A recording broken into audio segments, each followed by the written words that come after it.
Мы совершенно не понимали, как это могло случиться, но эти ребята сейчас достойнейшим образом представляют, в принципе, мировой бокс и нашу страну в профессиональном ринге на професіональному поприщі. Єдине, що дуже збірна, ось та 2008 року, європейська, подобалася тим, що був сплав молоді і досвіду. Капітоненко, Чагаєв, разом з Ломаченком, Усиком молодими здобувати золото. Ну, хоча так само у нас зараз багато молоді, є досвідчені хлопці.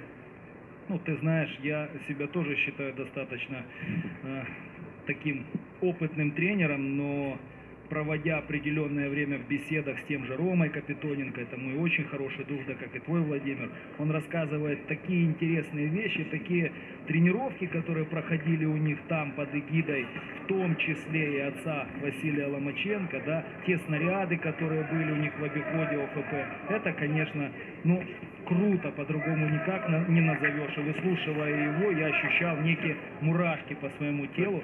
Именно поэтому они победители во всех своих пониманиях. Як пішов Білорусь вперед, і саме він боксує першим номером, є Шульгою. Те, про що ми говорили тут ще до ефіру, у білорусу якраз прекрасні шанси потрапити у фінал. Як на мене, вони більше, ніж у росіянина. Ну а щодо тієї збірної, дійсно, після тих розмов із Ломаченко старшого я питав за ту Європу. Ну і дуже хотілося б тоді, після того, як дізнався, подивитися трансляцію не лише ось того чемпіонату Європи, ще й тренування було. Було б цікаво дуже подивитися. Ну, їх вже нема в національній збірні, вони вже профі, вони вже чемпіони світу. Ми дивимося на молодих хлопців. Для деяких з них якраз наші українці є ідолами у боксі.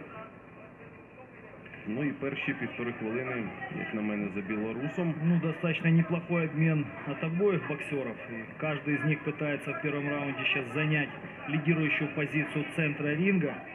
Ну, я скажу, за 2 минуты, в принципе, напропускались уже друг от друга. Достаточно хорошая скорость и у одного, и у другого.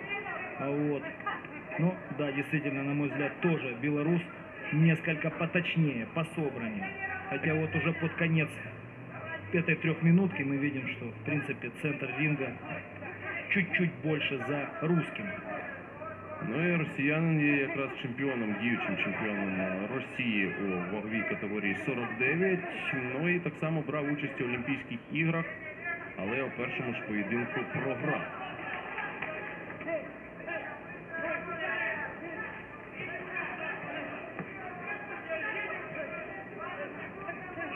Достаточно стремительный боксер из России, выбрасывает большое количество ударов, старается попадать, но это понятно, за это дают очень ценные очки. У нас последние 10 секунд.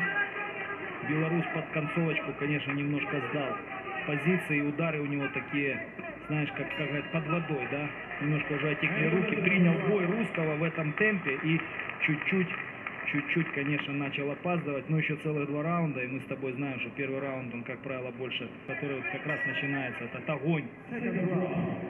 Бойцовський огонь, по-другому не назовеш. Соколонго, таке враження, дійсно приїхав подивитися більше Харків, аніж взяти участь у чемпіонаті Європи.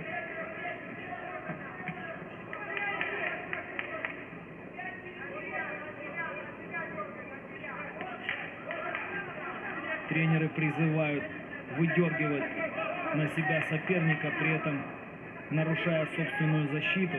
Это очень правильная подсказка, правильное решение, потому что выбрасывать одиночные удары в атлета, который в принципе стоит в своей зоне комфорта, ну, достаточно тяжело. Это должен быть очень слабый соперник. Скорее всего, это можно пробовать на тренировке, но никак не на чемпионате Европы. Удари в потилицю від росіянина, одразу фіксує третій у ринзі. Не тисне на гальма взагалі. Білорус з таким же темпом іде вперед і у другому раунді. Так можна зрозуміти, хоче забрати максимум з 2 раундів.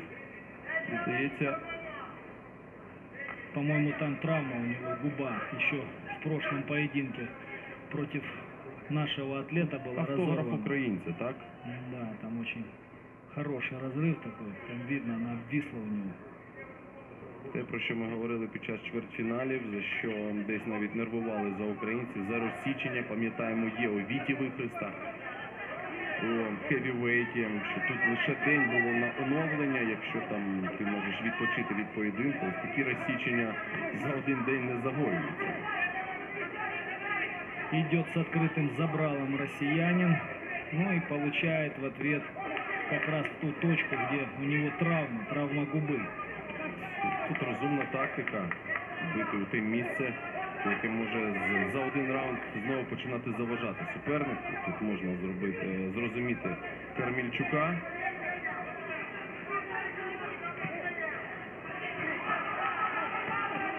У нас как раз половина боя в этом раунде уже позади. Остается еще минута. Ну, сейчас такой хоккейный стиль, да, прижал левой рукой затылок и снизу пытался носовать ему апперкотов. Но судья молодец, сразу же видит и останавливает, предупреждая русского. Так, ну і двійками, можна сказати, у блоку, молоко. Кармільчук зараз дуже правильно робить, просто відганяє від себе росіянина, тому що той став активним. Той починає влучати, але не менше влучає, прекрасно працює корпусом. Білоруси відповідає трійкою, ці легкі удари. Я завжди буду казати, що Ох, как пропускает белорус. Вот только хотел сказать, что вот в достаточно равном ведении боя русский чуть-чуть лучше двигается на ногах. Вот больше у него этой пружинки, заряда больше. И поэтому легкости в движении тоже больше. Он экономит силы, а в момент перемещения хороший стопинг в ударе делает. А белорус пытается дотянуться, и удары у него такие, как я уже говорил, как под водой. ну, і зробив крок назад і одразу контратака з двох ударів. За рахунок цього, в принципі, білоруси програв другий раунд.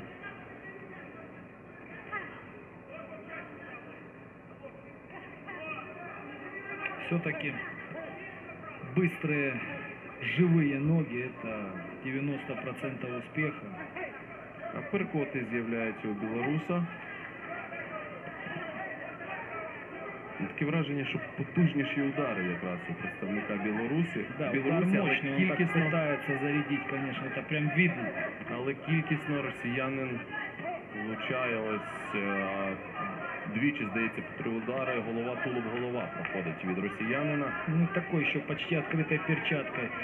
Ты уже в кураже, конечно, россиянин, видим, чувствует, что попадает и начинает играться. Но играться в третьем раунде – это достаточно хлопотное дело. За 2 хвилини можна догратись.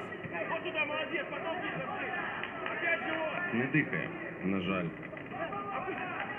Кармільчук не в прямому сенсі, а у спортивному.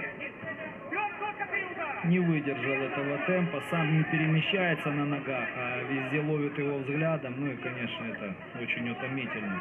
Гоняться за своим І соперником. не та вага, де поєдинки, скажу так, часто завершуються достроково. Тут, звичайно, ось термін Василя Ломаченка «общолкать» працює. Ну, цей термін у нас працює, не знаю, включно до ваги 64 кілограми, де вже з'являються дуже важкі удари. Да, третий раунд идет полностью под диктовку красного угла. И еще раз хочу напомнить зрителям о том, что, конечно, функциональность единоборства одно из топовых департаментов, скажем так. Ось ця дистанція, яку постійно вимушений розривати білорус, і зіграє, думаю, у цьому поєдинку злий жарт з ним. Він її прекрасно розриває, але одразу наривається на 2 удари.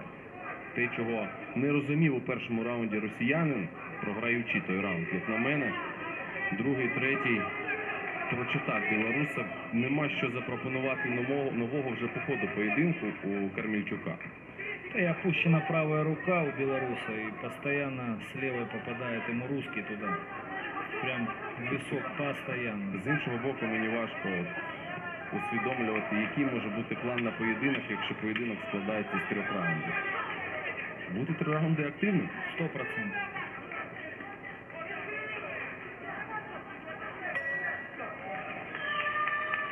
Это, знаешь, Владимир, как интервальная тренировка. Взрыв, короткое расслабление, взрыв, короткое расслабление. Но это не марафонский бег, где ты можешь проходить дистанцию на, скажем так, фоне средней или низкой интенсивности. Хоча влучав білорус.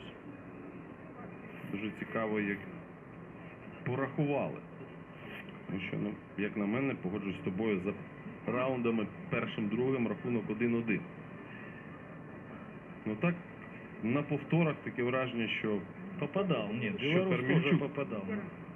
Навстречу не откажешь русскому в желании победить, но над защитой надо еще очень много работать. Попадал и пропускал сам примерно так же, но активнее был во всяком случае. Это точно. Перший фіналіст і переможець цього поєдинку одноголосним рішенням суддів.